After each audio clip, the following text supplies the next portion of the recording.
In a visit to Washington, D.C., the head of the NATO alliance on Tuesday hailed Ukrainian forces for what he said was progress in a counteroffensive against Russian invaders. And the support that we are providing together to Ukraine is now making a difference on the battlefield as we speak. Because the offensive is launched and Ukrainians are making progress, making advances. It's still early days, but what we do know is that the more land Ukrainians are able to liberate, the stronger hand they will have at the negotiating table. NATO Secretary General Jens Stoltenberg met with U.S. President Joe Biden in the Oval Office. He said he expected NATO members to commit further arms and support to Kyiv at an upcoming summit in Lithuania in July. And that's exactly what we'll do when we meet all the NATO leaders at the summit in Vilnius next month, where we agree to sustain and step up our support to Ukraine, further strengthen our deterrence and defense. The NATO chief's visit comes amid questions about how much longer he'll stay on the job. Stoltenberg has held the post for 9 years, and his term is set to end in September.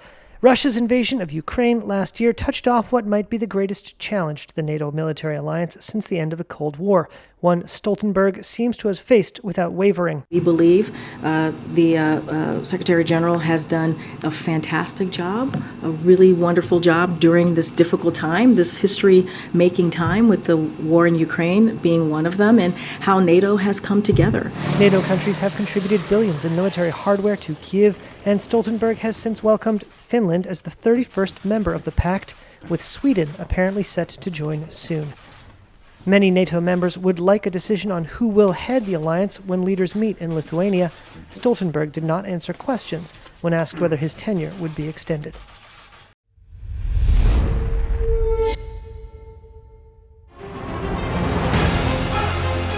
Email exchanges from inside the BBC, they talk about the risk of violating Indian laws. It's easier to rake up the freedom of speech debate, but does it give anyone a free pass to knowingly violate the law? America supports India because it needs India's support in return. And India is working with the US because it suits India's interests. This is how geopolitics works. Last night, he diffused a crisis with his defense minister. But today, Netanyahu was confronted with a new problem. His cabinet seems to have rebelled against him. The UK is looking at the Indian subcontinent to fill its coffers. That India seems to be negotiating from a position of power, like a partner and not a former colony.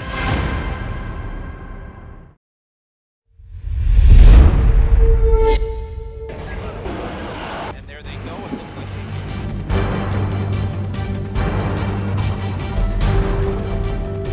The US and Russia are dangerously close to an armed conflict.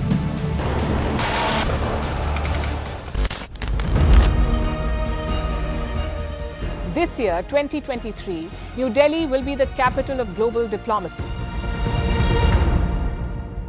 For a country as diverse as ours, with 88% of the population illiterate, it was a very big deal to write a constitution, and that too, the world's largest.